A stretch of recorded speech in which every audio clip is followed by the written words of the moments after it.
After years in the industry, Culkin finally spoke out about the abuse and torment he endured throughout his time in the spotlight. Macaulay Culkin is without a doubt one of the most recognized child stars in Hollywood. The actor came to prominence after appearing in countless hit films throughout the 90s and early 2000s, including his most well-known project, Home Alone. While Macaulay Culkin may no longer be in the spotlight as much as he was during his prime, the star has certainly made a name for himself. Despite appearing in over 15 films throughout the 90s alone, Macaulay Culkin found himself in quite a dark space after his parents split, leading him to step away from the limelight in 1994.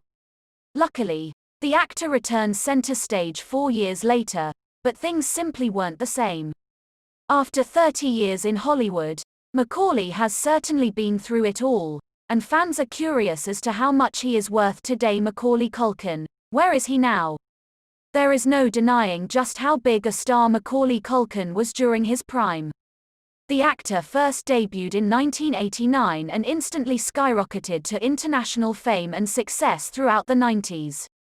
Macaulay's first big break was in the 1990 holiday film, Home Alone, which solidified his place in Hollywood for good. Macaulay would later go on to appear in over 15 movies throughout the decade alone, which earned him his impressive $18 million net worth.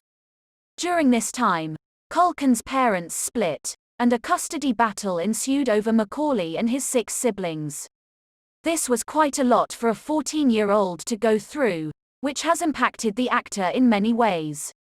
During this time, there were also several sources claiming that Macaulay's parents had cheated Culkin out of the millions he made during his childhood, which eventually led Macaulay to sue his parents. With movies such as The Good Son, Getting Even with Dad, and Richie Rich, earning Macaulay $17 million alone, we don't blame him for wanting access to his millions. Here's why Macaulay Culkin joined the American Horror Story cast after returning back to the big screen in 1998. Macaulay Culkin would continue his efforts as an actor throughout the early 2000s, however it wasn't easy finding work, and nor was the star in the right frame of mind to continue being a part of Hollywood. After years in the industry, Culkin finally spoke out about the abuse and torment he endured throughout his time in the spotlight, hence